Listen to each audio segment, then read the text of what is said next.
trata da decisão na ação direta de inconstitucionalidade e na ação declaratória de constitucionalidade.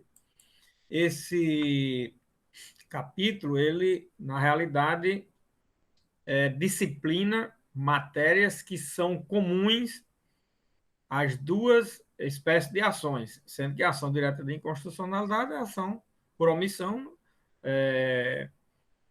sendo uma delas também. Então, as três espécies de ações estão,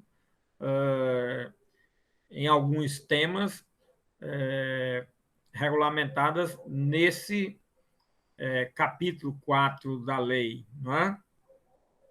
Esse capítulo 4 que vai do artigo 22 ao artigo 28. Esses são poucos artigos, mas são artigos que contêm um volume de informações muito elástico, primeiro. Segundo, são informações de altas indagações, são informações de alta relevância, não são informações assim tão simplórias.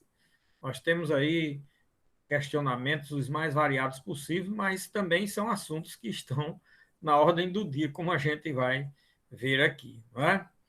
Muito bem. Então, o primeiro artigo é o artigo 22, né?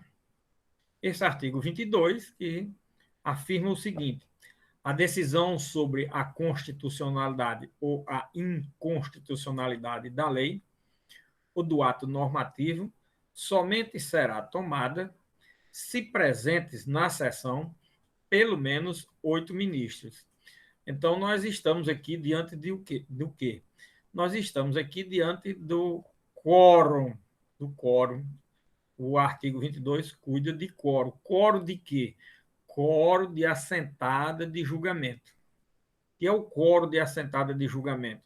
É aquele quórum que é exigido no início da sessão, quando, ou no início de uma sessão que vai julgar, ou que passa a julgar, uma ação direta de inconstitucionalidade ou declaratória de constitucionalidade, ou seja, uma ação de controle concentrado de constitucionalidade.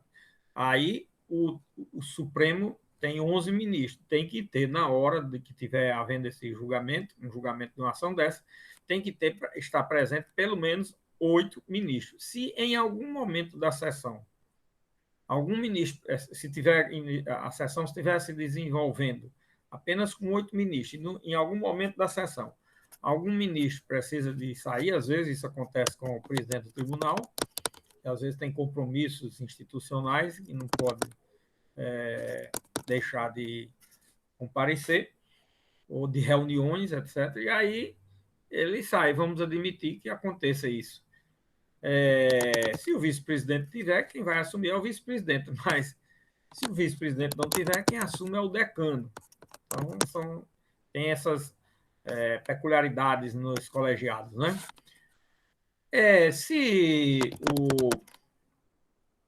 o tribunal, na hora, deixa de ter um número de 8 ministros na assentada de julgamento, naquela hora, quem estiver proferindo um voto, quem estiver falando, se pronunciando sobre a ação, o julgamento é imediatamente suspenso e só prosseguirá noutra sessão que tiver o quórum de assentada de julgamento. O quórum de assentada de julgamento é de 8 ministros. Então, o julgamento em controle de constitucionalidade concentrado só pode iniciar se estiver presente na sessão do Supremo 8 ministros. Segundo, só pode continuar o julgamento se na sessão estiver 8 ministros, certo?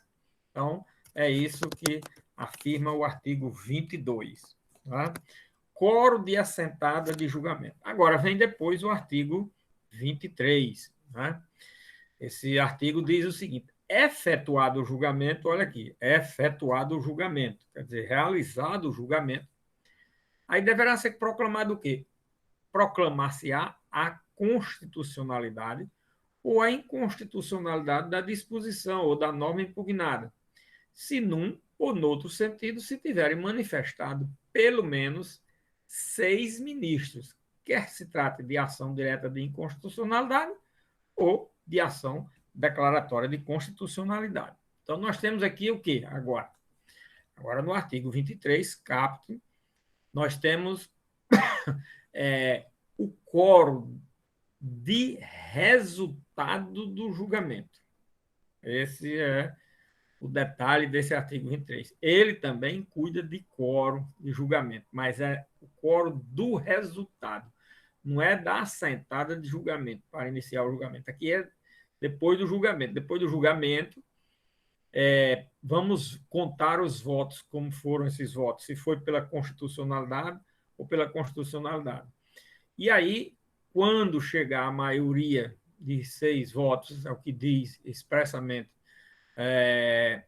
o dispositivo, certo?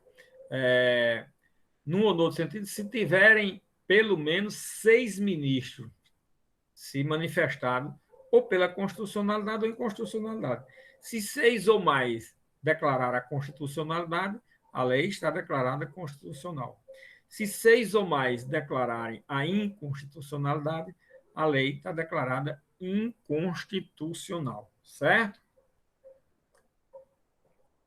Bom, aqui esse dispositivo, na cabeça do artigo 23, ele cuida de quórum de resultado de julgamento. Quórum de resultado de julgamento, certo? O parágrafo único desse artigo 23 diz o seguinte: se não for alcançada a maioria necessária à declaração de constitucionalidade ou de inconstitucionalidade, estando ausentes ministros em número que possa influir no julgamento, este será suspenso, a fim de aguardar-se o comparecimento dos ministros ausentes, até que se atinja o número necessário para a aprovação da decisão num ou noutro sentido. Ora, o que está dizendo esse parágrafo? É o seguinte: vamos admitir que começou uma sessão com 8 ministros, tinha quórum para a sentada de julgamento. Mas, quando terminaram de votar, a votação está em 4-4. Não, num sentido nem em outro, se alcançou o quórum de 6 votos. Então, o que acontece?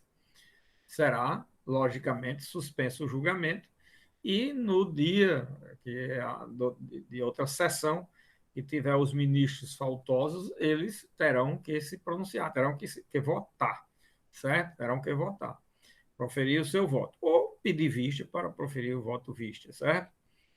Bom, vamos admitir ainda que noutra sessão tenha 10 ministros presentes. 10 ministros presentes. Se esses 2 ministros que estão agora nessa nova assentada de julgamento não estavam na outra assentada de julgamento. Se eles se pronunciarem num sentido, os dois, num sentido ou em outro, quer dizer, se os dois se pronunciarem pela constitucionalidade, a lei já fica declarada constitucional, se foi pela constitucionalidade. Se pronunciar os dois pela inconstitucionalidade, a lei fica já proclamada inconstitucional. E aí nós temos o quê? Já o encerramento do julgamento, porque já se alcançou o quórum quanto ao resultado do julgamento, que deveria ser pelo menos 6 votos. Como estava em empate, 4-4, os 2 ministros chegaram e votaram os 2 no mesmo sentido, então, no sentido que eles tiverem votado, será o resultado do julgamento, tanto pela constitucionalidade como pela inconstitucionalidade, depende de qual sentido eles terão votado, certo? Agora, vamos admitir uma outra hipótese. Eles compareceram 10 ministros. Só que os 2 novos que não estavam na assentada de julgamento anterior, um votou num sentido e outro no outro. Continuou o julgamento empate. Mas não é a questão de ter ficado empate, é que continuou o julgamento sem alcançar o quórum de resultado do julgamento, porque não se alcançou os 6 votos. Então, só tem 5 votos de cada lado. Então, terá que ficar suspenso o julgamento novamente, até que o ministro faltoso esteja presente numa sessão, no outro dia de outra sessão, para proclamar o seu voto ou pedir vista, e qualquer que seja o sentido que ele julgar, pela constitucionalidade ou inconstitucionalidade, aí estará proclamada a constitucionalidade ou inconstitucionalidade. Então, eis aí as situações que podem se apresentar nesse parágrafo único. E aí, nessa última hipótese, o resultado do julgamento só foi possível de ser obtido quando os 11 ministros votaram. Não é? Agora, vamos admitir que uma sessão que tenha 8 ministros de assentada de julgamento, 6 votaram num sentido e 2 votaram no outro. Nesta sessão, com 8 ministros presentes só, o julgamento já se encerrou. Por quê? Porque foi alcançado o quórum de 6 votos em um sentido ou no outro. Sentido ou no outro aí, pela constitucionalidade ou inconstitucionalidade. Se alcançou o número de 6 votos, então já está encerrado o julgamento. Então, o julgamento pode se encerrar a partir de 8 ministros, estando presentes na sessão, pode se encerrar com 8, com 9, com 10 ou com 11. Depende da situação de como vai se desenvolver a votação e se em algum momento será alcançado o quórum de resultado de julgamento, certo? Então, é muito importante esse detalhe, porque se por acaso esse quórum não for alcançado, aí, minha gente, isso significa dizer que o julgamento, e vamos admitir que tenha prosseguido o julgamento por um, um motivo qualquer, ninguém notou que não estava, sei lá, com o quórum de assentado, mas o quórum de resultado, ele, ao final, tem que ser contado os votos e tem que alcançar 6 votos. Então, vamos admitir que, por um motivo qualquer, por uma displicência qualquer do presidente e dos ministros, tenha ocorrido um julgamento com falta de quórum de assentada. Esse julgamento será nulo. Esse julgamento será nulo, certo? Então, olha, o quórum é muito importante sob pena de levar à nulidade do julgamento. Então, vejam aí a importância desses artigos 22 e 23, certo? E vejam agora a importância daquilo que eu falei com relação ao relatório. Quando o processo, qualquer um, nos 3 processos a gente viu aqui já anteriormente, porque os procedimentos de cada processo nós vimos aí no capítulo 2, no capítulo 2A e no capítulo 3, né? O procedimento de cada espécie de ação de controle de constitucionalidade concentrada regulamentadas por essa lei, certo? Nós vimos aí nesses capítulos, certo? Esses capítulos que vão do artigo 2 ao artigo 12, depois do artigo 12A ao artigo 12H, depois do artigo 13 ao artigo 21, certo? Então, cada bloco desse de artigo disciplina, regulamenta o objeto, sujeitos e procedimento de cada uma das ações de controle de constitucionalidade concentrado que a gente viu aqui, certo? E nesses 2 artigos nós vimos aí a questão do quórum. E com esse quórum a gente verifica a importância daquela parte que tem lá nas ações que eu falei, em cada uma delas, com relação ao relatório.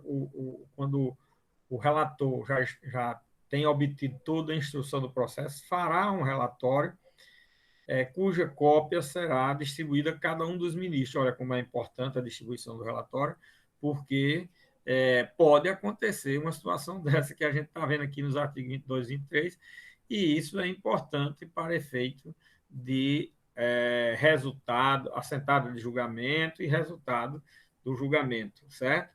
Então, isso, pois que a gente vê aqui esse problema dos quórums, é que nós vamos verificar que aquele relatório é muito importante ser distribuído pelo relator, porque todos os ministros têm a obrigação de conhecer da demanda, certo? Para que estejam habilitados a votar, seja na primeira assentada de julgamento, seja com pedido de vista, aí é uma questão que é pessoal de cada um, se vai estar habilitado na hora ou não, mas não pode dizer nunca que se abstém de votar. O que pode existir, sim, aí pode, é um ministro se julgar suspeito ou impedido. Aí é outra história. Aí sim, aí ele não vai poder votar, ele não vai ter.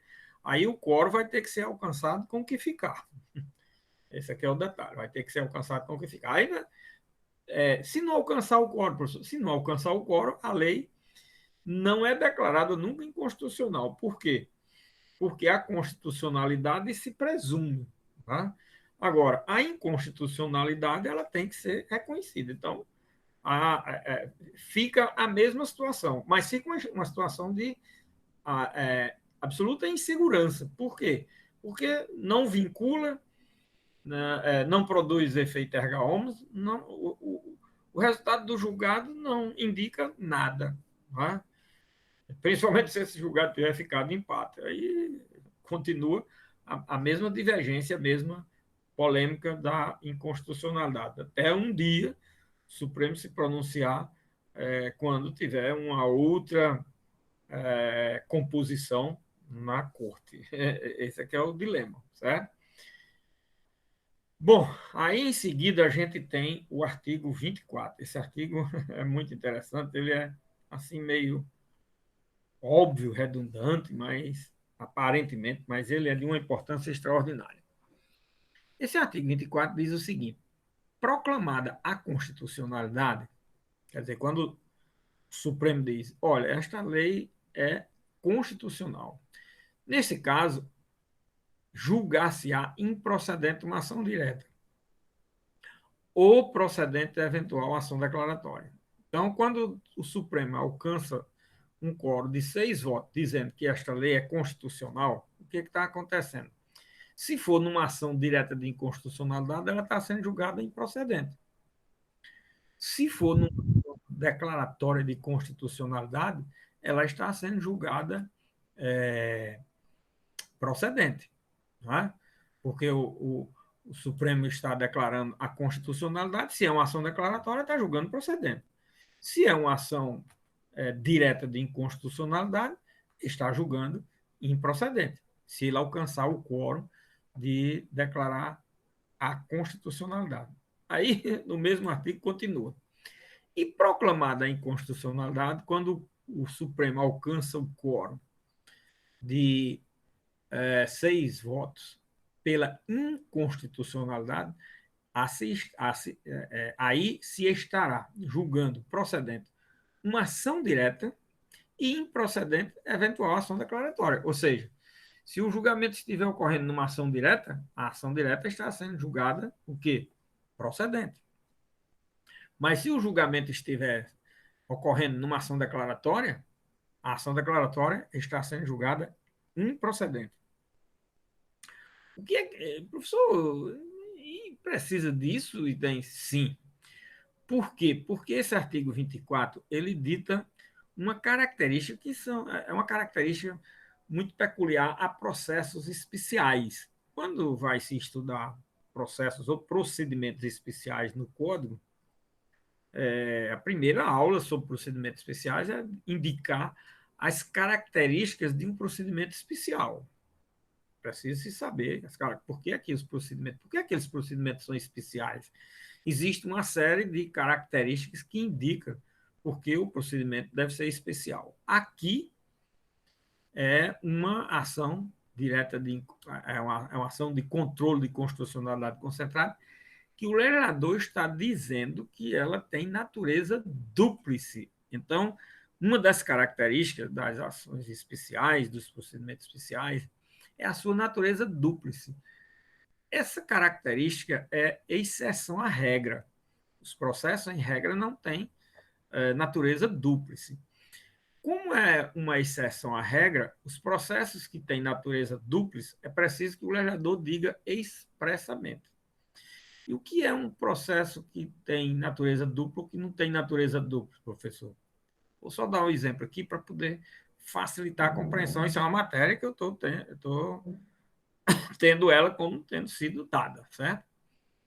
Bom, Numa ação, por exemplo, de indenização, ação de indenização, você ajuiza uma ação de indenização. Se o juiz julga procedente o pedido de indenização, é, é o juiz condena o réu a pagar uma indenização ao autor. Então, o autor vai receber uma quantia que o juiz condenou de indenização. Certo? Agora, se o juiz julga improcedente o pedido, nada acontece. Nada acontece em que sentido? O autor não ganha ação, não vai receber nada. O réu, por sua vez, não desembolsa nada. A situação fica em que patamar? Exatamente do jeito que já estava antes do ajuizamento da ação. Agora, isso é uma ação de natureza que não tem natureza dupla. As ações que não têm natureza dupla, as relações jurídicas só mudam se houver acolhimento da pretensão. Se não houver acolhimento da pretensão, as relações jurídicas ficam da mesma forma que elas estavam antes do ajuizamento da ação. Pronto, essa é uma grande característica da natureza dupla da ação. E aí nós temos, no sistema jurídico, várias ações de natureza dupla. Eu vou citar aqui um exemplo para facilitar. Numa ação possessória, ações possessórias, ações petitórias, elas, em regra, têm natureza dupla, até pela natureza da pretensão buscada em juízo. Elas têm natureza dupla. O que significa isso? Se o juiz julga procedente uma ação possessória, ele dá a posse ao autor. Então, a posse do bem, o juiz declara ser do autor. Se o juiz julga improcedente, o juiz declara como possuidor legítimo e legal o réu. Olha aí. Se a ação não tivesse natureza dupla, como seria? Se o juiz, se fosse julgada procedente a ação, seria declarada a posse em favor do autor. Se fosse julgado improcedente, o juiz não ia declarar posse em favor de ninguém.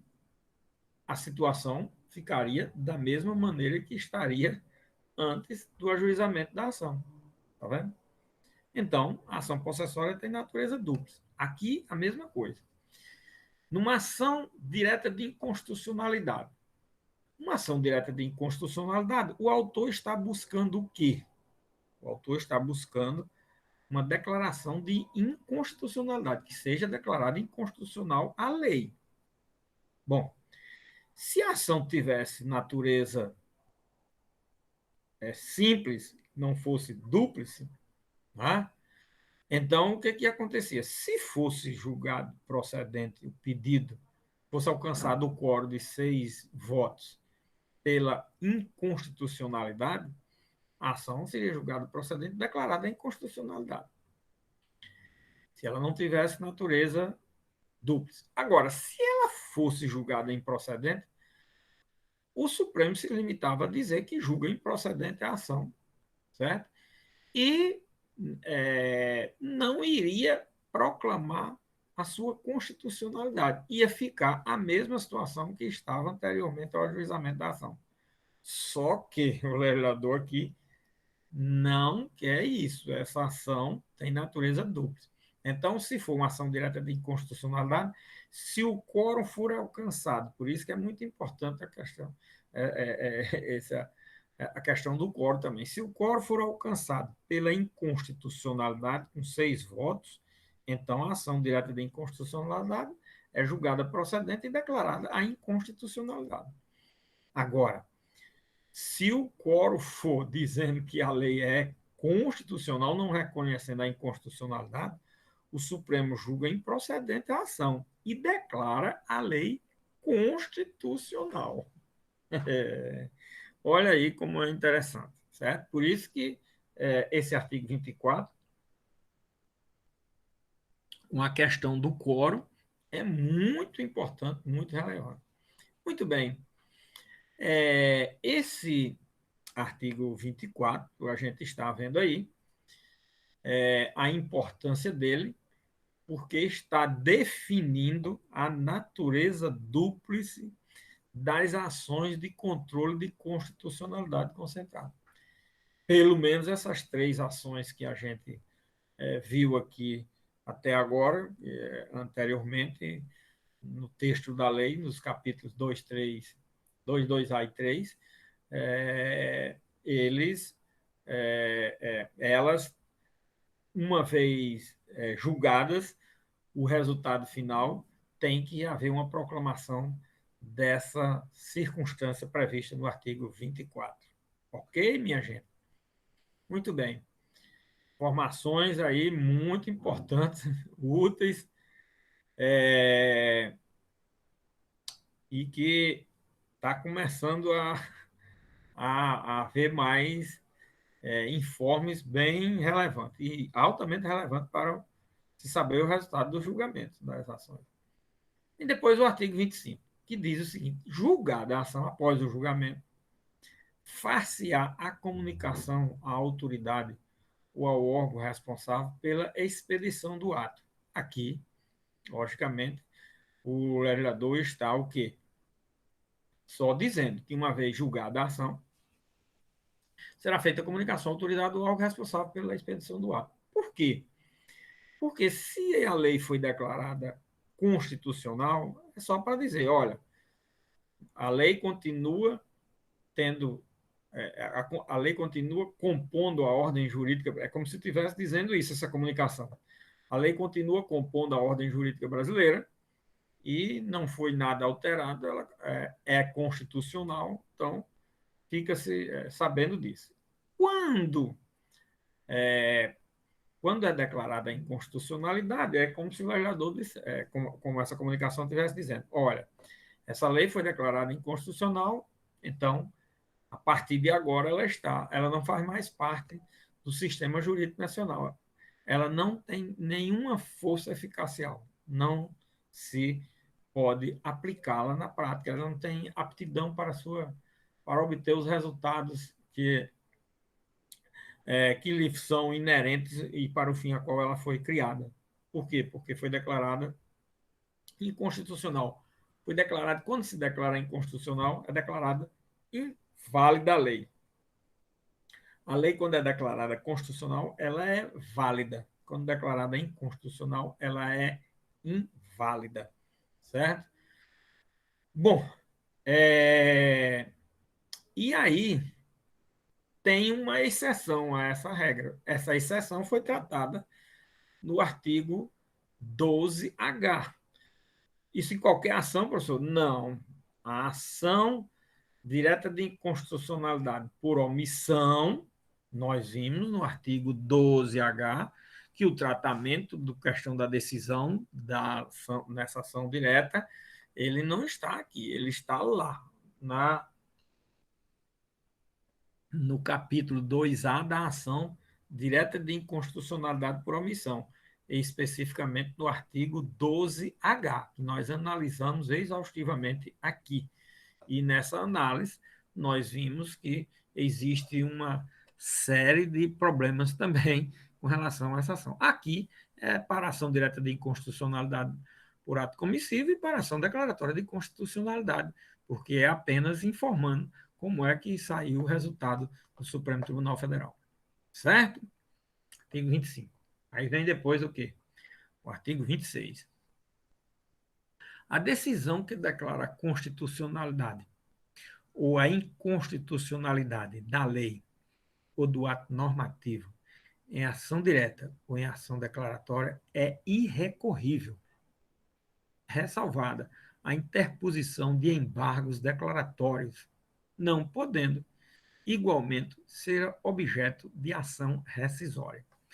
Ora, o que é que está dizendo esse artigo 26? O que é que ele está tratando, esse artigo 26?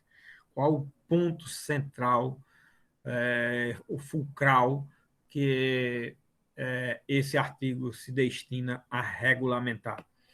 Esse artigo está regulamentando a matéria recursal em um controle de constitucionalidade concentrado. E ele está dizendo o seguinte, que não há recurso no julgamento de uma ação direta de inconstitucionalidade ou declaratória de constitucionalidade. Não há recurso. Ressalvada a hipótese de embargos de declaração. Embargo de declaração para uma corrente doutrinária é recurso, para outra não é recurso. Agora, embora o legislador, no Código de Processo Civil, trate como recurso porque ele está no capítulo referente aos recursos, ele está tratado no título e capítulo concernente aos recursos, como uma espécie recursal, certo? Então, é como se dissesse, não cabe recurso com exceção dos embargos de declaração, certo?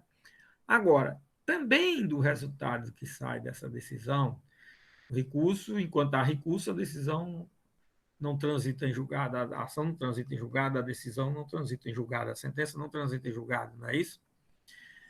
E, mais uma vez transitada em julgado, aí terminou, transitou em julgado. Eu vou ajuizar uma ação rescisória.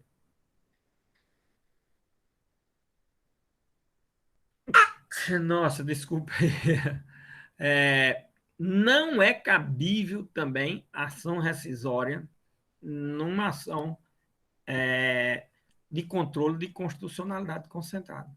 Então, nem é cabível recurso, nem é cabível ação rescisória. A única hipótese que pode ser utilizada são os embargos declaratórios, certo?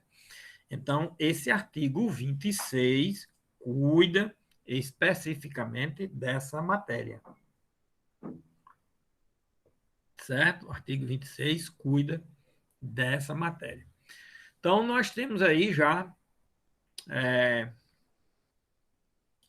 quatro artigos, 22, 23, 24, 22, 23, 24, 25, 26. Nossa, já temos 6 artigos, né, analisados. Muito bem. Agora, tem os artigos 27 e 28. Esses 2 artigos são bem, vamos dizer assim, arrojados. Primeiro, em extensão do que eles tratam, dos assuntos que ele trata. Segundo, da profundidade das matérias a que esses 2 artigos trabalham, certo? E a relevância dessa matéria até, e a discussão dela no dia a dia também muito intensa, certo? Muito bem. O artigo 27 diz o seguinte: ao declarar a inconstitucionalidade de lei ou ato normativo e tendo em vista razões de segurança jurídica ou de excepcional interesse social, poderá o Supremo Tribunal Federal, por maioria de 2/3 de seus membros, restringir os efeitos daquela declaração ou decidir que ela só tenha eficácia a partir de seu trânsito em julgado ou de outro momento que venha a ser fixado. Eita, que dispositivo para ter informação. Bom, vamos trabalhar aqui com um ponto central. O que é que trata esse artigo 27? Esse artigo 27, ele trata do chamado, ou da chamada modulação dos efeitos da decisão, modulação dos efeitos da decisão em um controle de constitucionalidade concentrada, em ações de controle de constitucionalidade concentrada. Então, esse artigo 27, ele cuida de modulação dos efeitos. E aí, além da questão da modulação em si, ele também trabalha com as hipóteses de como, em que campo, em que circunstância ocorrem os efeitos de uma decisão judicial em matéria de controle de constitucionalidade concentrado. E em matéria de controle de constitucionalidade concentrado, os efeitos são efeitos quanto ao objeto, efeitos quanto ao tempo e efeitos quanto aos destinatários. Olha, isso é questão para prova, viu? um dos enunciados da prova vai ser para falar sobre as espécies de efeitos numa ação de controle de constitucionalidade concentrada. Então, os efeitos são quanto ao objeto, quanto ao tempo e quanto aos destinatários. Essa informação é tudo, é uma parte da questão que eu vou formular para vocês. Certo? Na próxima semana já é a prova. Eu acho que a prova, possivelmente, eu estou pensando em já passar quinta-feira, para vocês entregar na outra sexta, porque no dia 30 a caderneta já está. A caderneta é interessante. Né? É como se tivesse caderneta e a caderneta vai ser entregue, já tem que ter o resultado parcial já do fechamento do exercício. Né? E na segunda-feira na segunda-feira, dia 20, quanto? Hoje são 12, 19, 26. Nossa, no dia 30, que é uma sexta-feira, já tem que estar tudo encerrado, já tem que estar tudo. Então, nós temos que fazer a prova já na próxima semana. A segunda prova, acho que amanhã já dá para botar no cigarro, não é, Tuila? Segunda... Vai disponibilizar amanhã, professor? Pode disponibilizar amanhã. Hoje ou amanhã, certo? Você quem sabe. Professor, Não, são as notas que você está falando, desculpa. São as notas. Confundi, tá certo. As notas foram lançadas já, avisei a eles. Já foi lançado? Pronto, então lá. Já. Vou fazer um rápido comentário no final das notas, certo? Dessa vez a coisa foi muito diferente, graças a Deus. Eu fico muito satisfeito quando as notas são boas, viu? Vocês se centraram mais agora naquilo que eu perguntei, não foi assim, mil maravilhas, porque todo mundo, infelizmente, alguns não se ligaram em absolutamente nada. Bom, aí é um problema de cada um.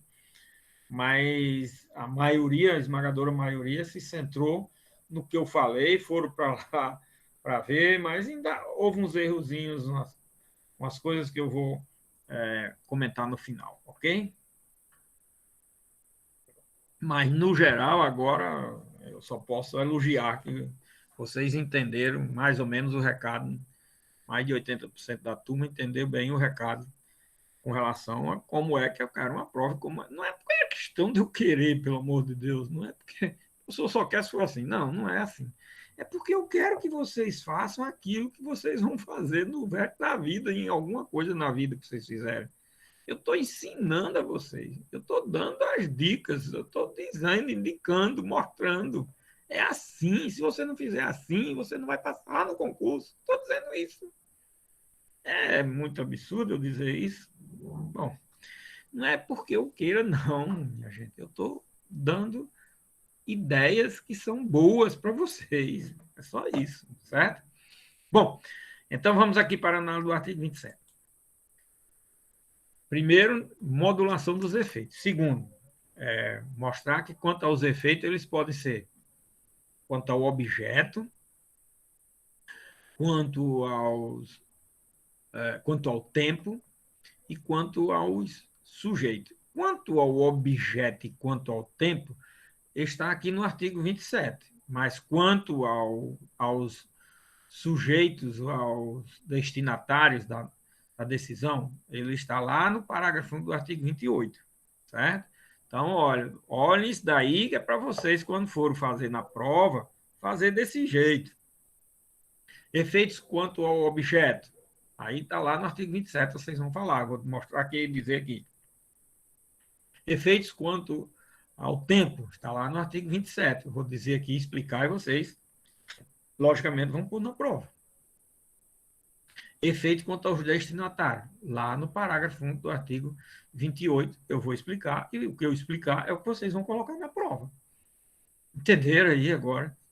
Porque as coisas são assim, não é por mim, não, é porque elas são assim.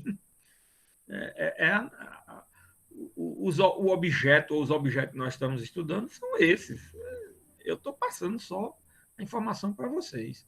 Certo?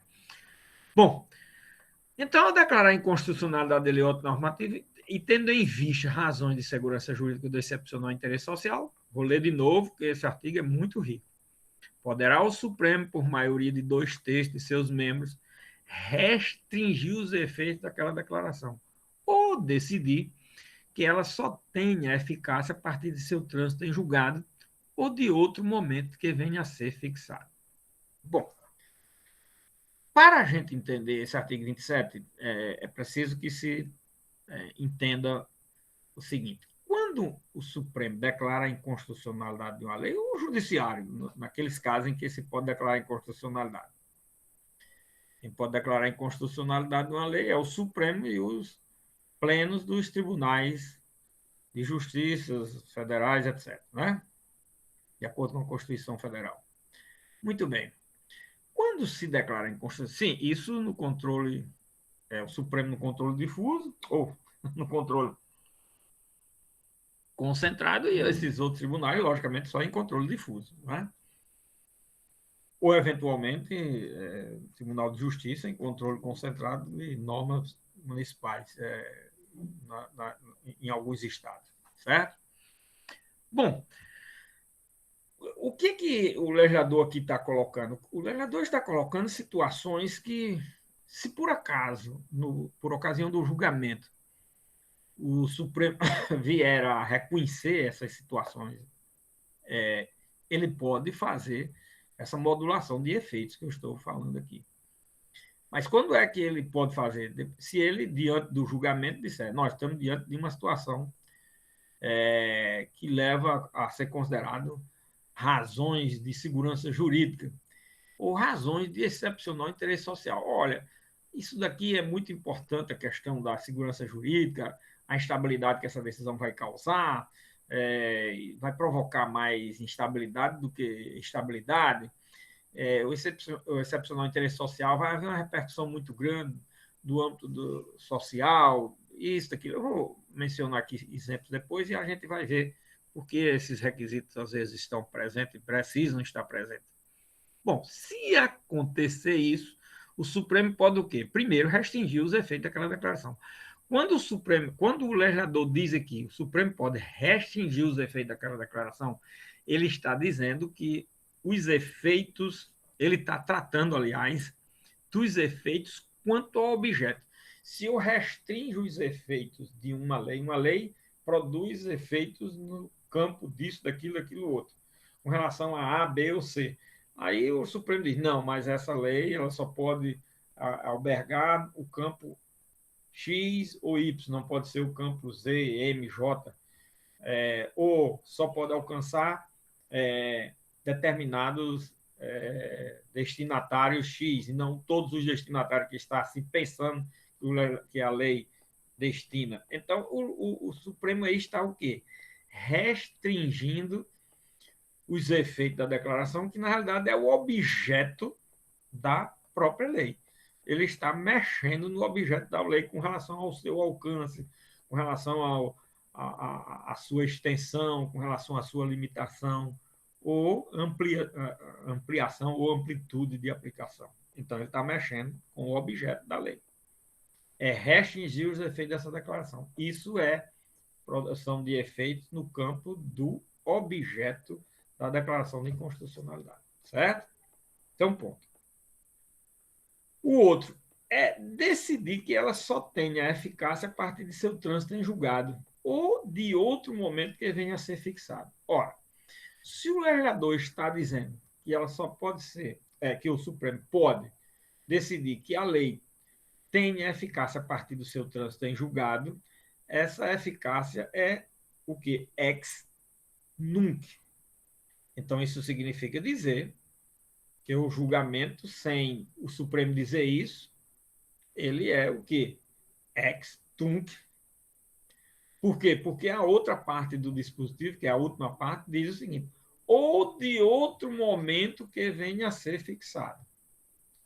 Ora, se o legislador diz a eficácia a partir de seu trânsito em julgado, ex nunc, ou outro momento que venha a ser fixado, outro momento mais para frente ainda, posterior ao momento do trânsito em julgado. Entendeu? Bom, e o efeito retroativo? O efeito retroativo é porque ele já é o efeito natural. Se o Supremo silenciar a respeito do momento em que a declaração de inconstitucionalidade passa a ter eficácia, certo? Se o Supremo vier a reconhecer essa circunstância, é porque ele está alterando uma situação que não deveria, que só pode ser alterada se ele falar. Se ele não se pronunciar, ficar silente, é porque a declaração de inconstitucionalidade tem efeito quanto ao tempo, e aqui nós estamos trabalhando nesses dois últimos pontos da última parte, dos efeitos da decisão judicial em controle de constitucionalidade concentrado, quanto ao tempo. Quanto ao tempo, ele é ex tunc, que é o normal, é o comum, é o ordinário, é quando o Supremo silencia, não decide de outra forma, é ex tunc. Ou ex nunc, quando o Supremo se pronuncia a partir do trânsito em julgado, aí é porque ex nunc não é o normal, ex nunc é o anormal. Aí o Supremo, o legislador está dizendo que o Supremo tem que dizer que é a partir do trânsito em julgado. Ou a partir de outro momento, que não é o trânsito em julgado, é 30 dias depois, 60, 6 meses, 1 ano, 2, 3, depende da situação concreta, que o Supremo verifique da necessidade de fixar um tempo para que a lei venha a se tornar totalmente inválida, certo? E não ter nenhuma eficácia no campo das relações jurídicas. Não pode ser realizado nenhum negócio jurídico, mas nenhuma relação jurídica não pode ser aplicada à lei a partir de determinado momento. Bom, minha gente, vejam aí que nós temos o quê? Nós temos o que é excepcional. Agora, essa excepcionalidade, ela advém do início do artigo, ao declarar a inconstitucionalidade de lei ou ato normativo, e tendo em vista razões de segurança jurídica ou de excepcional interesse social, aí poderá o Supremo limitar o objeto dessa ação ou indicar em qual momento ela perde, a lei perde a sua eficácia, a sua validade. Certo? Muito bem. Vamos ver isso aqui na prática. Mas, professor, quando é que acontece isso? Eu vou dar aqui um exemplo. O Supremo já teve num caso, em vários casos, o Supremo fixa ou declara ou reconhece a questão de modulação de efeitos. Mas eu vou dar um exemplo aqui de um caso que teve na época muita repercussão, e o Supremo chegou a declarar uma lei que não tinha os requisitos completos, que criava municípios no Brasil. Só que, na vigência da lei, enquanto o Supremo não declarou sua constitucionalidade, vários municípios foram criados. Aí o que aconteceu? Quando o Supremo declarou a inconstitucionalidade, aí disse o seguinte: bom, esses municípios que foram criados sem os requisitos legais, eles terão que ser extintos. Aí era o grande problema. Vão ser extintos? Aí o Supremo disse: não, vamos fazer o seguinte: a partir de hoje, não pode mais ser criado município, nos termos dessa lei. Primeiro ponto. Segundo ponto, nós vamos dar um prazo de 2 anos, a partir do trânsito ter julgado dessa decisão, para que o Congresso Nacional regulamente a matéria de forma correta, a fim de validar os municípios criados durante o período de uma lei que era inconstitucional. Bom, esse caso foi interessante porque o tempo foi passando, passou um ano e meio, quando já estava faltando menos de 4 meses, 3 meses, os prefeitos estavam apavorados, todos os políticos em geral, principalmente dessas regiões, desses municípios que tinham sido criados. começaram a pressionar de forma muito intensa o Congresso Nacional para que ele regulamentasse a matéria, porque no dia que encerra os prazos, o Supremo mandou vários recados dizendo que não ia renovar prazo de validade da norma. Ele teria que fazer, porque a partir daquela data em diante, os municípios que tinham sido criados iriam ser, logicamente, todos deixavam de ser municípios. E aí houve uma pressão muito grande, e, logicamente, com essa pressão, já faltando poucos dias para terminar o prazo, foi regulamentada a matéria. Esse é um caso. Outros casos, dá muito casos, esses casos. Tem até um julgamento agora no dia 14, se ele ocorrer, eu acho que não vai ocorrer, que é dia 14 é depois de amanhã, né? Eu acho que não vai ocorrer, mas e a questão do PIS, COFINS, que incide sobre aliás, o ICMS que incide sobre PIS e COFINS. Essa matéria tem uns embargos de declaração da União Federal e já está com mais de um ano que é para ser julgados os embargos de declaração para é, fixar ou modular os efeitos da decisão. E são várias hipóteses de modulação desses efeitos, e já vem mais de um ano sendo adiado e não consegue. Está pautado agora para o dia 14, não sei se vai ser possível, 14 ou 15 essa semana, haver essa modulação de efeitos. Que isso tem uma repercussão. A modulação de efeito em matéria tributária é muito importante. Por quê? Porque o julgamento da inconstitucionalidade de uma norma deixa, por exemplo, o poder público de arrecadar aquele tributo. E o particular, quando declarar a constitucionalidade e a partir de que momento é essa constitucionalidade reconhecida ou essa inconstitucionalidade, é muito importante para poder ter condições de planejamento, já que o poder público brasileiro é muito carente em planejamento, mas as empresas privadas elas primam muito pela questão do planejamento.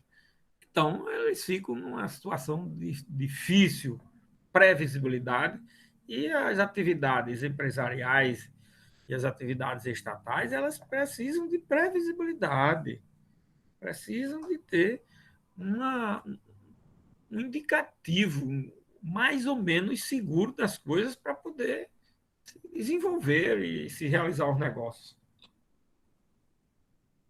Pois bem, neste caso, lógico que é muito importante a fixação dos efeitos, para poder saber se essa declaração de inconstitucionalidade é a partir alcança os atos já realizados em todo o percurso do tempo da vigência da norma, dos últimos 5 anos, somente para o futuro, a partir do trânsito em julgado, e daí por diante. Certo? Muito importante isso, muito importante, para poder se saber como é que as coisas vão ficar para poder se realizar os negócios jurídicos com base nessa nova situação que restou definida pelo Supremo ao julgar a constitucionalidade ou inconstitucionalidade de uma lei. Muito bem, minha gente. Pois bem, é isso que leva o quê?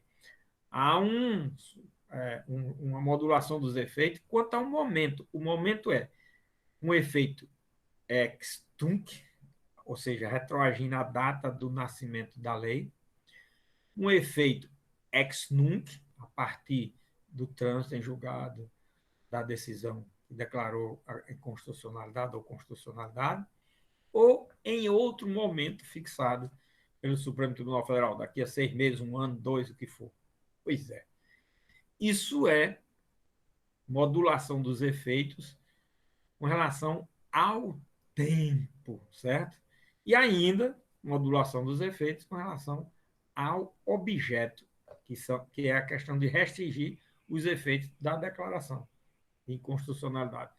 Quais os efeitos que essa lei alcança? Alcança essas pessoas A, B, C, ou só alcança A e B, C está excluído? E qual a extensão do objeto dela isso, aquilo, outro, dependendo do que ela trata. Eu estou citando aqui exemplos, mas exemplos hipotéticos, né? Para poder eu delimitar, ou limitar, ou estender esses efeitos da declaração de inconstitucionalidade ou declaração de constitucionalidade. Então, isso é efeitos quanto ao objeto e efeitos quanto ao tempo, certo? Muito bem, eu preciso que vocês na prova digam que é efeito quanto ao objeto. Eu vou perguntar isso, você explicar o que é efeito quanto ao objeto, o que é efeito quanto ao tempo, certo? E o que é efeito quanto aos destinatários, certo? Que é a modulação dos efeitos com relação a essa circunstância, que aqui nós vamos ter todas essas hipóteses previstas nesses artigos, tanto 27 como 28. Nós vamos completar a análise dessa matéria aqui no artigo 28, quando a gente analisar o artigo 28. Estão vendo aí como é interessante, como nós temos um volume de informação, informação de grande relevância nesse artigo 27. Pois é, o artigo 27, vamos resumir de que ele trata. O artigo 27 da Lei 9868 cuida da modulação dos efeitos, da possível modulação, porque possível em razão de quê? Em razão de situação de excepcional interesse social e para garantir a segurança jurídica, né? O artigo 27 cuida de modulação dos efeitos quanto ao objeto da declaração de inconstitucionalidade ou constitucionalidade, ou quanto ao momento de fixação dos efeitos da validade ou invalidade da norma, quanto ao tempo em que momento a norma vai se tornar inválida ou é considerada inválida. Esse artigo, minha gente, só para informar vocês, ele tem uma ação direta de inconstitucionalidade desde a origem dele, ele é 99, eu acho que em 2000 logo, foi ajudado na ação direta de inconstitucionalidade desse artigo e nunca teve andamento até hoje, eu acho que não foi analisado nem a liminar que foi pedida nele. E aí vem a calhar aquela situação que eu falei para vocês lá quando a gente viu em todas as ações anteriores que a gente viu o procedimento, que ao receber a inicial, o relator poderá analisar logo se é um caso de improcedência manifesta da ação. E eu citei a vocês o exemplo que nós íamos ter artigo aqui na frente da lei que estão sendo objeto de ação de inconstitucionalidade, direta de inconstitucionalidade, mas que esses artigos, essa matéria, vem sendo aplicada semanalmente pelo Supremo Tribunal Federal, quase. Ou, vamos dizer assim, não tem um mês, no mínimo isso daí, o Supremo Tribunal Federal não aplica esse dispositivo. O que é que significa dizer isso? Que implicitamente o Supremo, antes, sem que tenha analisado a constitucionalidade ou inconstitucionalidade do dispositivo até agora, tem aplicado na prática de forma reiterada. Isso significa dizer, no dia que ele for julgar essa ação direta, que é que um dia vai julgar, já tem, a ação direta tem 99, 2000, 20 anos, 20 anos. Vai ser manifestamente improcedente, possivelmente. Né? Por que não se julga, né? Por que não se julga? 20 anos já dá para se definir qual caminho seguir. Eu acho que já dava, mas o Supremo está aí muito impreciso quanto às suas posições, tem medo, às vezes, de fixar uma posição, amanhã já muda, ou ao fixar a posição, mudar. E o dispositivo deixar de ser aplicado, e é muito prático, é muito importante na prática a sua vigência. Essas coisas todas aqui existem, que não era para existir. Unanimemente, o Supremo já era para considerar constitucional. Tá? Por quê? Não, porque é um absurdo uma decisão declarar inconstitucionalidade de uma lei e dizer que ela tem validade ainda mais de 2 anos para frente. Isso é uma coisa absurda. É. Agora, o Supremo declarar uma inconstitucionalidade. Eu, por exemplo, acompanho um julgamento de um controle de constitucionalidade de 30 anos atrás, de uma Constituição Estadual, há 30 anos atrás, de um dispositivo da Constituição Estadual, há 30 anos atrás. Há 30 anos atrás. Ora,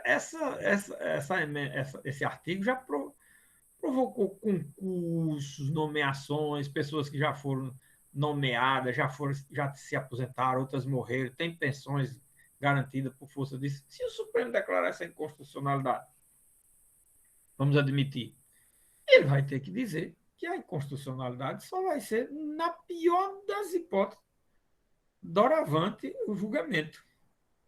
Ou fixar ainda mais um tempo, que é o que é mais correto na minha visão, para que sejam adaptadas às circunstâncias, porque no caso concreto é possível isso, sejam modificadas as circunstâncias que levem a validar 30 anos de negócios, de situações jurídicas criadas, surgidas e constituídas e realizadas. Esse aqui é o detalhe. Se declara a inconstitucionalidade de 2 anos para a frente, e o que é que se diz com relação a 5, 10, 15, 20, 30 anos para trás? Aí vem um detalhe. Desde que o Supremo se pronuncia sobre a inconstitucionalidade, mesmo nos casos de controle difuso, ele diz o seguinte: isso é uma praxe, vamos dizer assim. Com relação ao efeito ex-tunc, o efeito ex-tunc, a lei fica declarada inconstitucional desde a sua origem. No entanto, todos os atos constitutivos do período de vigência da lei e validade presumida que a lei tinha, a constitucionalidade é presumida, se é constitucionalidade é presumida, presume-se que a lei é válida. Todos os negócios jurídicos realizados, todas as relações jurídicas consumadas, elas ficam como tendo absoluta validade. Olha aí. Então, fixar mais 1 ano ou 2 para frente para consertar um vício em nome da segurança jurídica e de excepcional interesse social não é uma coisa absurda, nem desarrazoada. Por isso é que eu entendo que realmente não há por que se declarar a inconstitucionalidade desse artigo 27, pelo menos na forma como o Supremo, se quisesse assim proceder, desde o primeiro momento, não, declarou inconstitucionalidade, só tem efeito com relação, ex-tunc e acabou-se. Bom, mas não foi nem é assim que ele tem se pronunciado. Ok? Bom, minha gente, vamos ver aqui o artigo 28, que esse é que tem informação. No artigo 28, nós temos o seguinte: no primeiro momento, dentro do prazo de 10 dias após o trânsito em julgado da decisão, o Supremo Tribunal Federal fará publicar em sessão especial do Diário da Justiça, do Diário Oficial da União, a parte dispositiva do acordo. Bom, aqui está dizendo que, após o trânsito em julgado, o Supremo tem que publicar a decisão do Diário da Justiça, Diário Oficial da União, né? Então, e a parte dispositiva do acordo, né? Publicar a parte dispositiva do acordo. Agora, olha o detalhe: o problema dos efeitos da decisão pode ser a partir do trânsito em julgado, não é da publicação. É importante esse artigo aí, porque ele diz o seguinte: o que o Supremo tem que fazer é publicar essa decisão. Agora, os efeitos dessa decisão já começam a se produzir a partir do trânsito em julgado. Pode ser que haja o trânsito em julgado e demore aí meses, anos para mais, muitos dias para que seja feita essa publicação. O legislador está dizendo aqui 10 dias, mas se não for feito em 10 dias, 15, 30, 60, 90, aí os efeitos da coisa julgada, da decisão após o trânsito em julgado não se produz, não, aí é dando exatamente relevância à eficácia da sentença após o trânsito em julgado, certo? Olha, aqui os efeitos da decisão se produzem a partir do trânsito em julgado. Isso a gente vem trabalhando há bastante tempo com essa matéria, certo? Artigo 28. Muito bem, capto. Agora, vem o parágrafo 1 do artigo 28. Esse parágrafo aqui é rico em informações. Ele diz o seguinte: a declaração de constitucionalidade ou de inconstitucionalidade,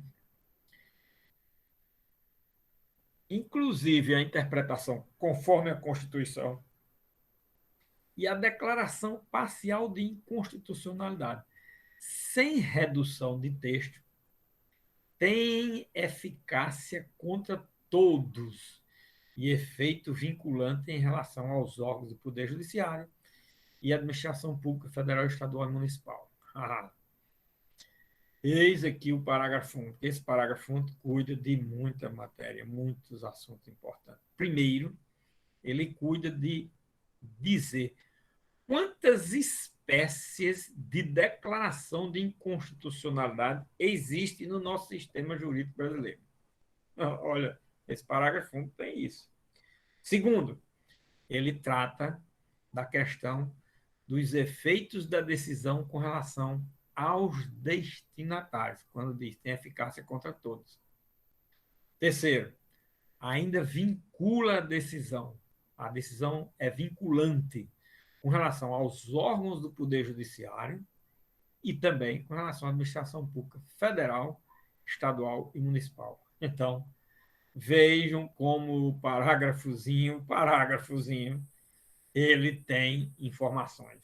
Agora, essa primeira leva de informações que se tem a respeito das espécies de declaração de inconstitucionalidade, isso é muito importante. Isso é muito importante e muito mal trabalhado na doutrina. Por quê? Porque os doutrinadores se traem muito e utilizam, às vezes, uma linguagem equivocada. Eu utilizo a seguinte linguagem. Eu vou explicar aqui para vocês e eu quero que vocês distinguam isso para vocês fazerem na prova desse jeito. Vai ser fácil fazer isso na prova, porque só é olhar essa aula, eu estou explicando como é. Vocês expliquem do jeito que eu estou explicando, pronto, está atendido. A prova estará respondida corretamente. E a matéria é dessa forma, trabalhada, certo? Uma coisa é se falar de instrumentos, ações ou tutelas de controles de constitucionalidade. Quais são os instrumentos de controle de constitucionalidade concentrados no Brasil? Eu já falei isso a vocês, eu acho, na aula passada. Né? São 5. Ação, representação de inconstitucionalidade por ato interventivo da União nos Estados. 2. Ação direta de inconstitucionalidade por ato comissivo. 3. Ação direta de inconstitucionalidade por ato omissivo. 4. Ação declaratória de constitucionalidade. 5. Arguição de descumprimento de preceito fundamental. Esses são os meios instrumentais de declaração de inconstitucionalidade no Brasil. E quais os objetos desses instrumentos de controle de constitucionalidade? Aí a gente vem e já estudou cada um deles. Repare que a representação de inconstitucionalidade por ato interventivo da União nos Estados é o ato que proclamou, declarou, reconheceu ou procedeu à intervenção no Estado. Esse é o objeto da representação de inconstitucionalidade do ato de intervenção da União nos Estados. O da ação direta de inconstitucionalidade por ato comissivo é lá no artigo 3º, a gente já viu isso aqui, certo? Lá depois o objeto quanto à ação direta de inconstitucionalidade por ato omissivo, mostramos aqui detalhadamente. Então, nessas aulas tem tudo isso. Depois, o objeto da ação declaratória de constitucionalidade. Também vimos isso aqui de forma muito rica e detalhada. Então, os instrumentos e seus objetos diz respeito a isso. Agora, por que é que eu digo que se engana? Porque muitas vezes confundem instrumentos de controle de constitucionalidade concentrado com espécies espécies de declaração de inconstitucionalidade, que é o que cuida o parágrafo 1 do artigo 28. E o que são as espécies de declaração de inconstitucionalidade no sistema jurídico brasileiro?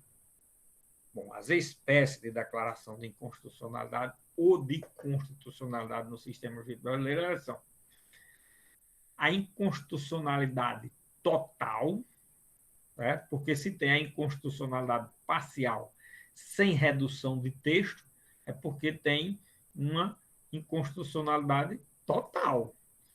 Se tem sem redução de texto, é porque tem uma outra com redução de texto. E, além de dizer, inclusive, também a interpretação conforme a Constituição. Então, quantas espécies de declaração de inconstitucionalidade existem no sistema jurídico brasileiro? De acordo com o parágrafo 1 do artigo 28 da Lei 9868, são 4 espécies de declaração de inconstitucionalidade. Quais são essas espécies de declaração de inconstitucionalidade?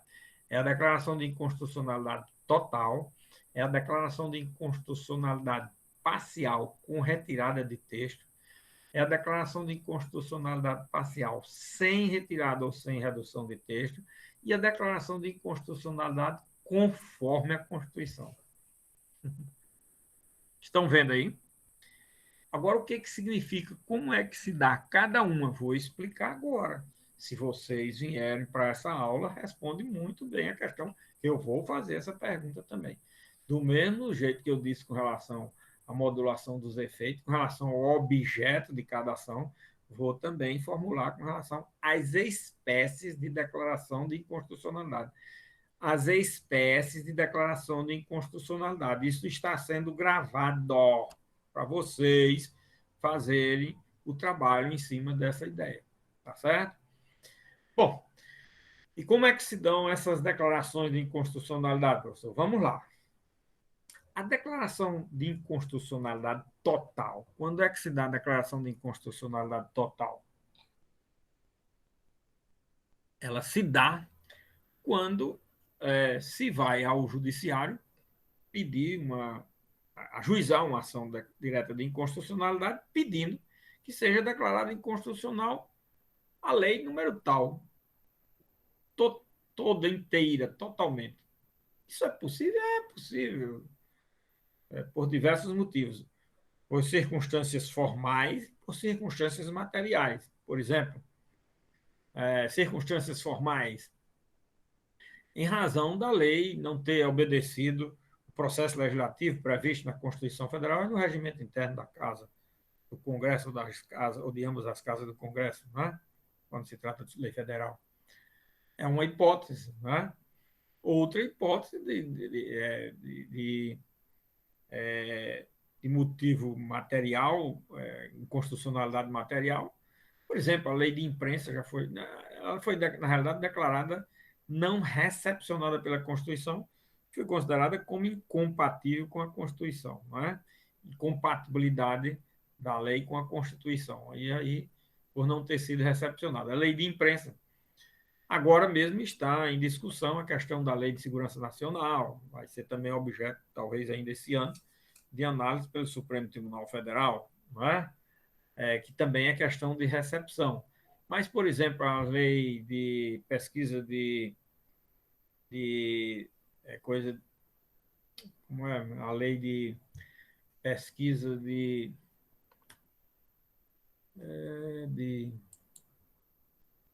como é? Aquela lei que foi declarada constitucional, mas que a igreja era a pesquisa de células-tronco, né? A lei de pesquisa de células-tronco, que também foi pela materialidade. Ela foi declarada constitucional. Se fosse declarada inconstitucional, seria toda a lei. Né?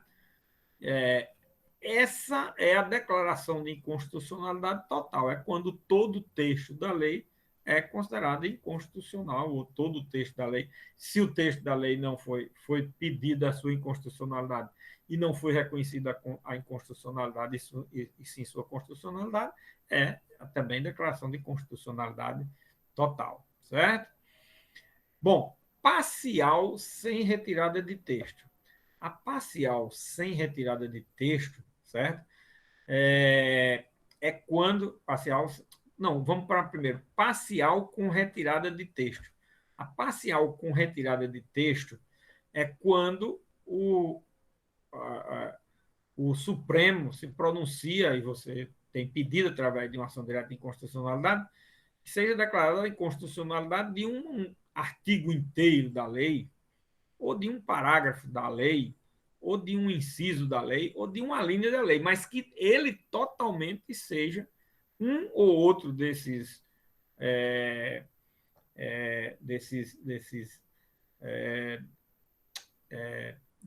tipos legais sejam retirados totalmente do mundo jurídico e daquela lei, tá certo? Então, nós estamos diante de quê? De uma declaração de inconstitucionalidade parcial com retirada do texto, porque sai ou o artigo todo, ou o parágrafo todo, ou o inciso todo, e assim por diante, certo?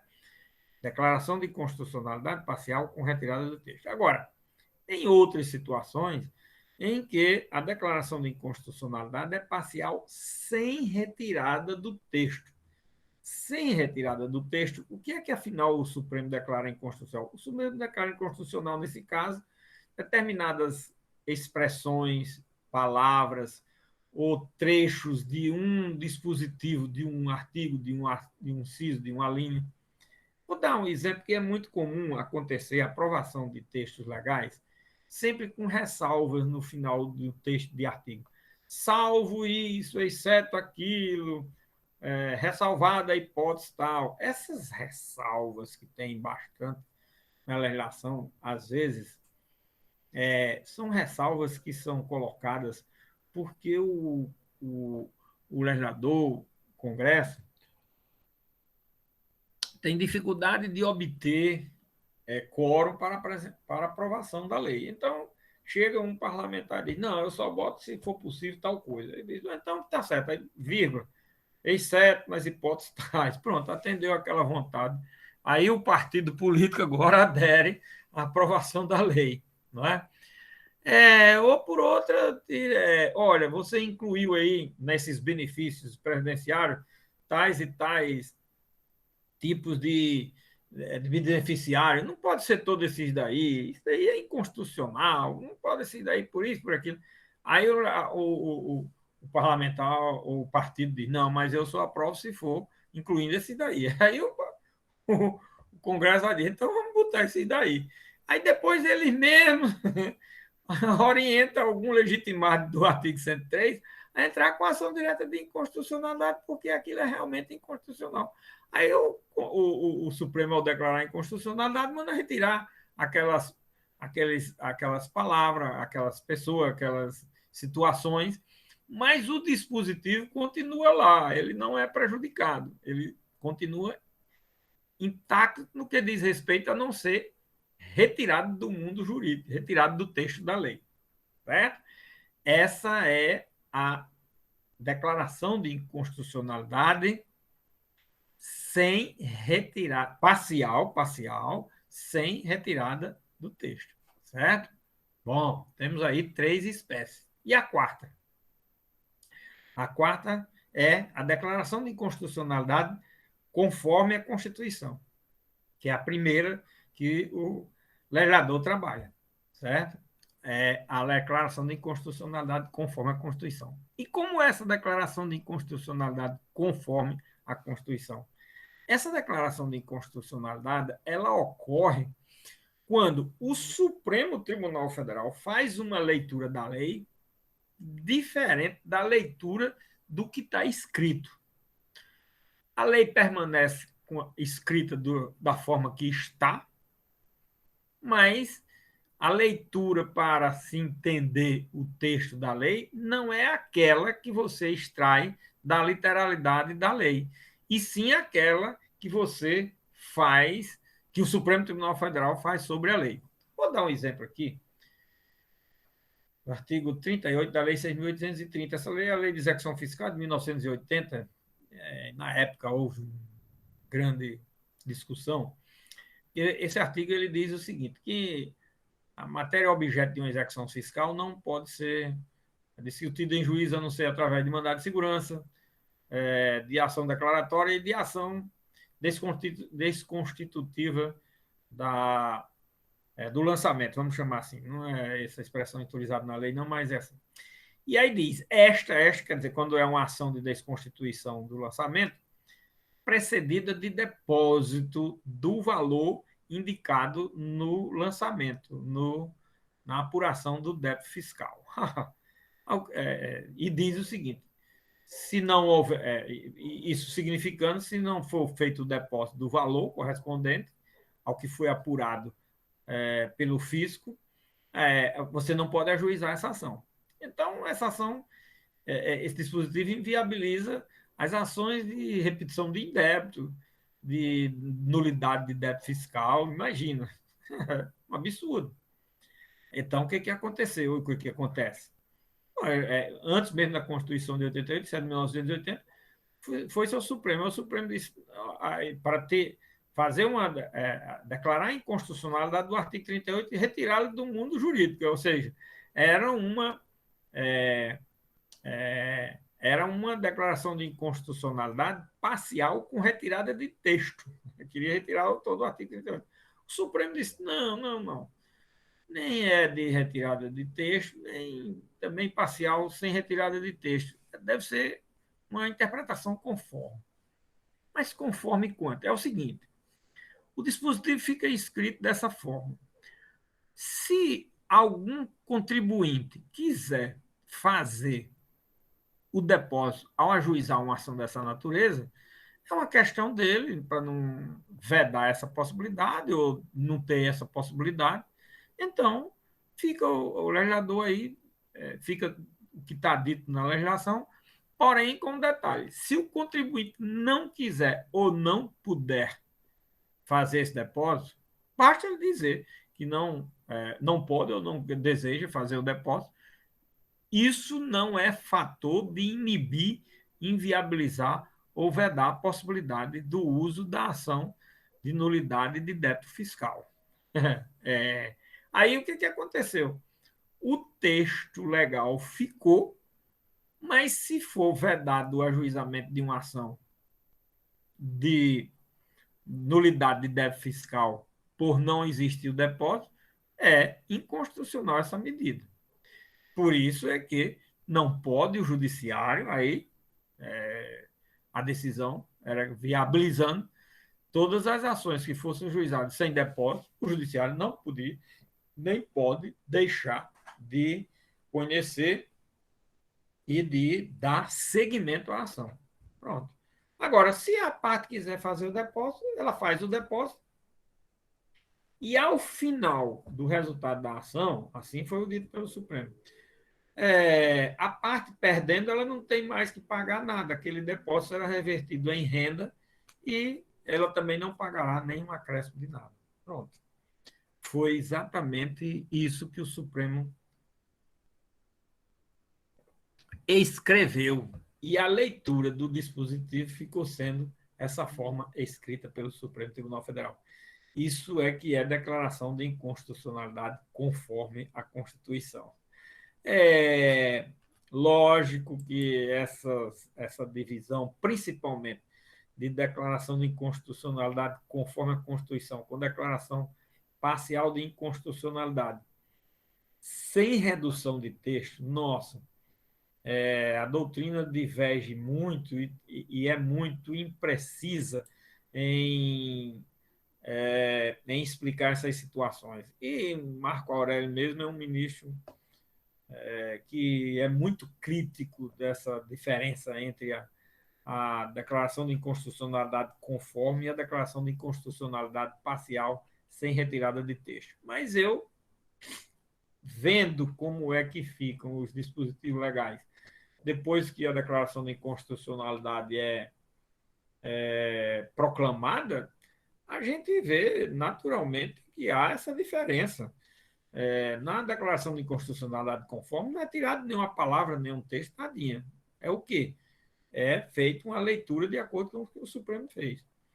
Quando declara a inconstitucionalidade, eu digo, não, olha, esse dispositivo aqui tem que retirar essa palavra, essa exceção que tem aí no final, essa ressalva, tem que ser afastada, ela sai do texto da lei. Retirada parcial, sem o texto da lei sair, mas a expressão, a palavra sai, o palavras, certo? E quando eu declaro a inconstitucionalidade de um inciso todo, de um parágrafo, de um artigo todo, é com a retirada parcial. E quando é toda lei, é total. Certo? Muito bem, minha gente. Olha aí, volume de informação, matéria de alta relevância, está posta aqui, ou estão postas aqui nesses artigos 27 e 28. Esses artigos 27 e 28 valem por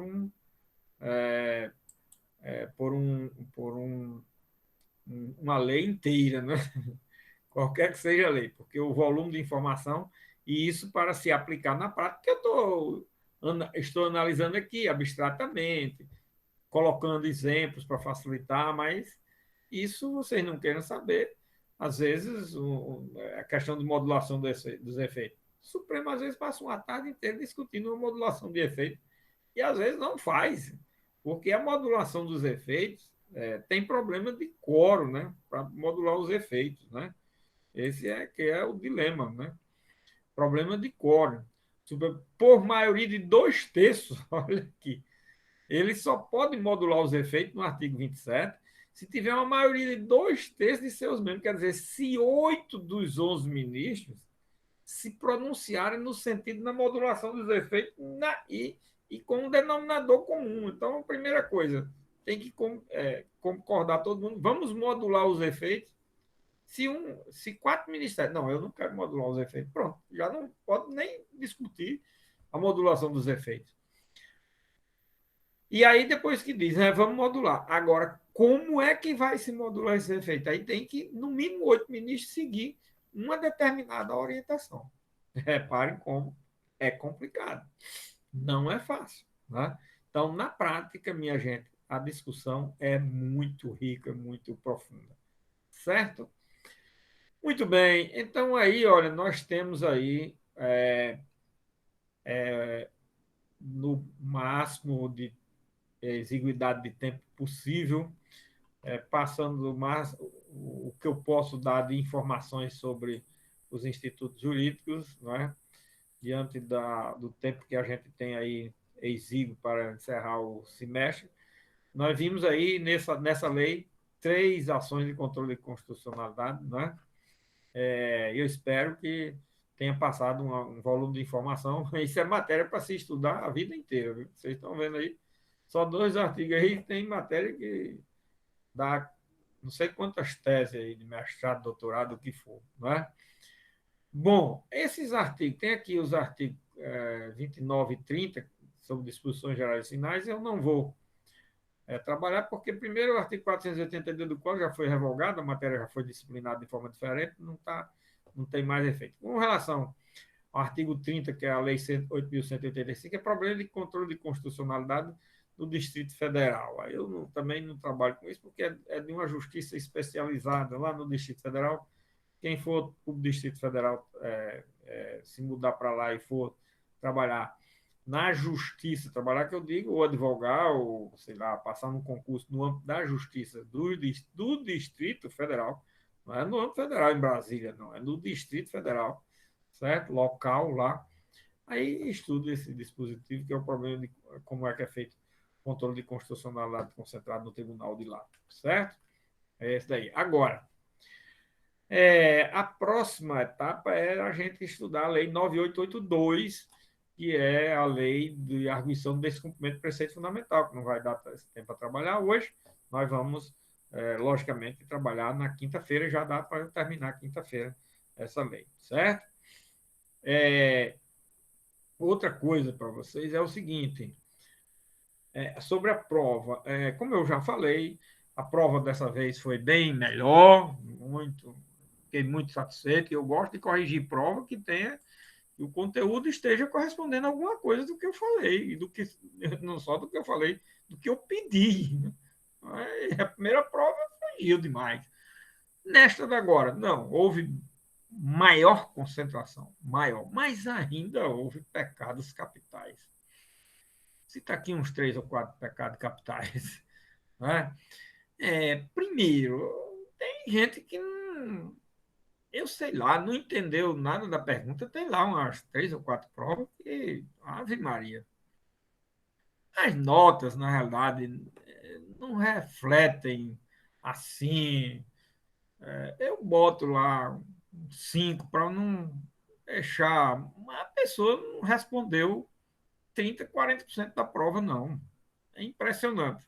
Mas como respondeu algumas coisas, eu vou valorizar, certo? Mas a prova, essas provas de nota aí, entre 5 e 6, as provas estão sofríveis. Primeiro porque foge, algumas fogem do assunto, não tratam sobre o assunto, outras porque tratam de forma paupérrima, quase não fala sobre o assunto, falam de forma muito pouco. E outras vezes ainda houve um pecado muito grande que é tratar numa. Olha, tem uma prova lá, sei lá, de 30 e tantas páginas.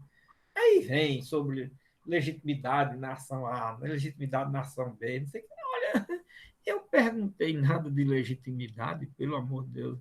Legitimidade foi na primeira questão e dentro daquela forma que foi feita a questão. Então, são essas coisas ainda, minha gente, que está na hora de vocês abandonarem, pelo amor de Deus. Quem tiver, olha, olha, pelo menos tem o trabalho de olhar a sua prova para saber por que é que. Qual o vício que tem, porque eu estou dizendo aqui vício que tem em qualquer prova. Outros foram lá para o. Foram possivelmente lá na gravação para fazer a prova. Mas chegou do jeito que eu falei, tratando a lei da ação civil pública. O objeto, a legitimidade no artigo 5º, a ação cautelar no artigo 4º, assim, aí ficam falando de coisas que não tem nada a ver com a questão. Ora, meu Deus. Aí tem 20 páginas, 10 ou 12 de questões de matéria fora. Não, são poucas, aí 2, 3 provas nesse sentido, mas ainda causando espécie, porque de tanto que eu falo, explico, esclareço, e vocês não estão habilitados dessa forma a fazer prova de concurso nenhum. Eu estou dizendo porque é assim. Aí vocês são reprovados nos concursos, não sabem por quê? Pois eu sei. Eu sei por que vocês são reprovados nos concursos. Vocês são reprovados nos concursos porque não querem seguir as formas corretas de responder uma questão. Como é diferente agora, eu corrigindo as provas agora, como as provas estavam dentro mais ou menos dos temas tratados, como era uma coisa que me dava um bem-estar, corrigindo a prova dentro daquilo que foi pedido e falando sobre aquilo. A sequência dos artigos, a maioria toda colocando, como eu falei, do jeito que eu mencionei aqui, mas dentro do objeto.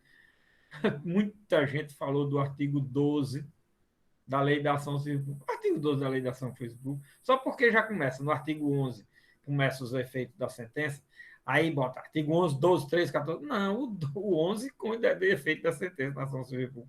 Mas o 12 não cuida, não. Eu disse isso, ele cuida de outro assunto, de liminar na ação civil pública, de suspensão dos efeitos de uma decisão judicial. Não tem nada a ver com efeitos da decisão judicial no que tange ao objeto da ação. Ali são efeitos da não executoriedade da decisão e não efeitos da decisão em si no campo intrínseco do processo.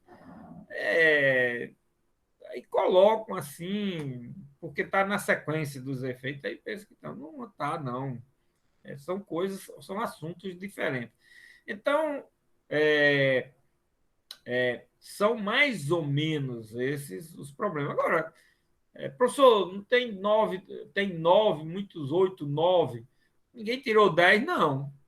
Por quê? Porque não respondeu 100%. Qualquer coisa que deixar de responder, eu tiro ali, vai tirando um 10, 2, 10, 5, 10. Quando cuida, tem um ponto a menos. Ou tem mais de um ponto, eu boto ali um 9, 8, 8,5, 7, 7,5, vai por aí. Entendeu? Não está respondido todo. Muita gente colocou só o dispositivo, aí fica super resumida a questão, e outros colocou todas as situações postas. Logicamente, esse deve receber uma nota maior do que quem não colocou toda a situação posta, e não só mencionar o dispositivo. Outros ficam citando jurisprudência de casos que não se encaixam na hipótese. Assim, tem essa variedade meia louca, assim, certo?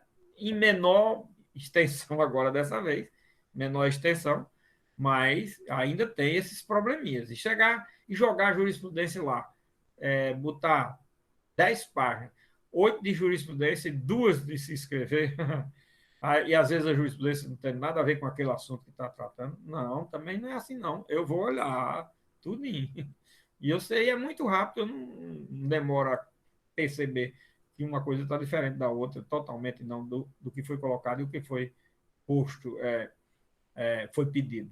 Então, são esses mais ou menos esses defeitos que, com o tempo, eu gostaria que vocês corrigissem isso, para vocês fazerem concurso na vida e, pelo menos, não errar nas formas, pelo amor de Deus. Não erra nas formas.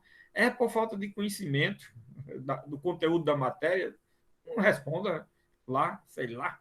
Mas, por forma, não invente de estar jogando lá um assunto, não, porque alguma coisa que você sabe do conteúdo vai ficar prejudicado. A comissão vai estar zero na prova. É isso que vai acontecer. Ok, pessoal? Então a gente fica aqui por aqui, não é? Na próxima quinta-feira, se Deus quiser, aqui a turma da noite. Quinta-feira à noite a gente vai estudar, trabalhar a ação de arguição do descumprimento do preceito fundamental na Lei 9882, tá bom? Então até quinta-feira, se Deus quiser. Boa semana, bons estudos e até Até quinta, professor. Boa noite. Boa noite, até mais. Felicidade.